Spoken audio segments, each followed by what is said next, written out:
Welcome to the show, Charlotte Bronte. Thank you, Miss Forsythia. You can call me Janetta, if you like. And may I call you Charlotte? Yes, I think that would be acceptable, Miss Janetta. So, Charlotte, how are you enjoying the Fringe experience? Well, it is a very confusing collection of art, music and drama.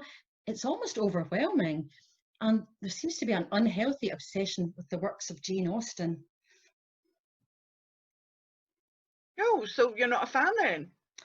Well, she had her place, but I feel she was overly concerned with social niceties.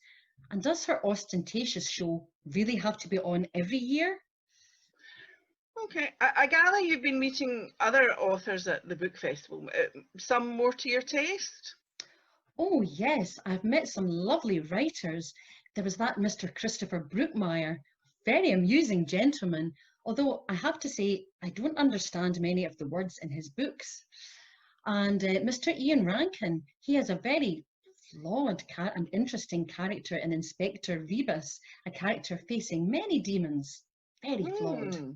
Yeah. I gather you met J.K. Rowling as well. Ah, Joanne, what a lovely woman.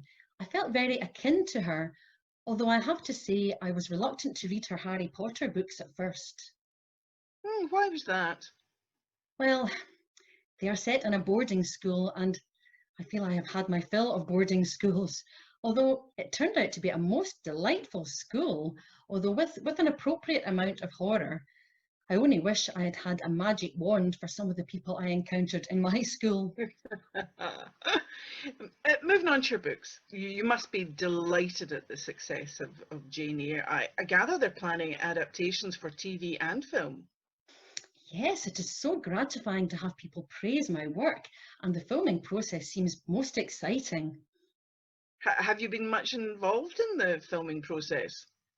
Well, it is not my area of expertise, though I have asked to be involved in choosing some of the characters. I have been involved in meeting Mr. Michael Fassbender, for one, lovely man, and Toby Stevens. They are all much more handsome than I would have imagined Mr. Rochester, but nevertheless, I'm going to have to interview them all again, just to make sure. Oh, yeah, good idea. Well, you can't be too careful. So, I gather your next book has another fascinating and charismatic male character. Is he based on anyone you know? I'm afraid I can't talk about that. Oh, sorry, is it too painful? No, my lawyers have advised me not to talk about that. Okay, well, moving on. So, something people have been wondering about is, what is your take on feminism? And do you feel Jane Eyre has something to say on the issue? Well, as to feminism, I don't feel I have much expertise on that subject, but I do know about Jane. Jane is a person and wants to be seen as a person. She does not want to be judged for what she does not have, her lack of beauty, her lack of wealth and social standing, but for what she does have, her spirit, her dedication, her education. She wants to be seen for what she is, for what she is.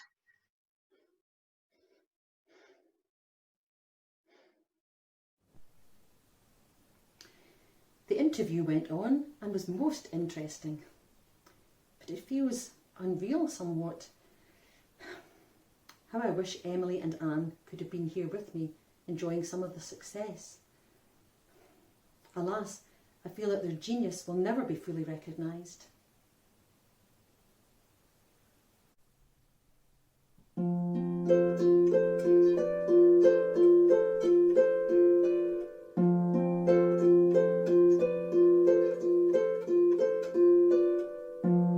They didn't know how to understand us.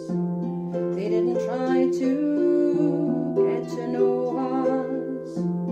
It made us feel so lost and alone. Our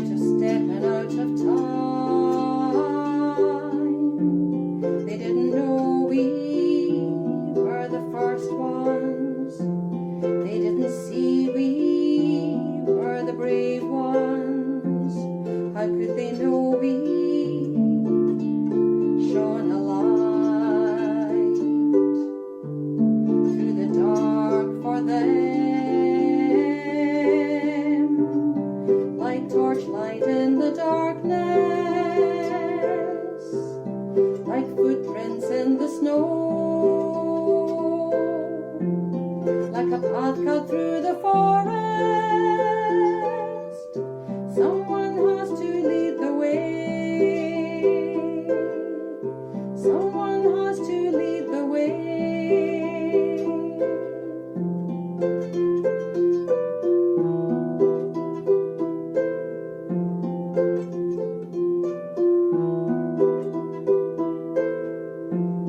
Once the path is there, it's easy to follow. The way is marked through high and low. The ground is cleared, we only need to read the signs. Only need to follow on, like torchlight in the darkness, like footprints in the snow, like a path cut through the forest.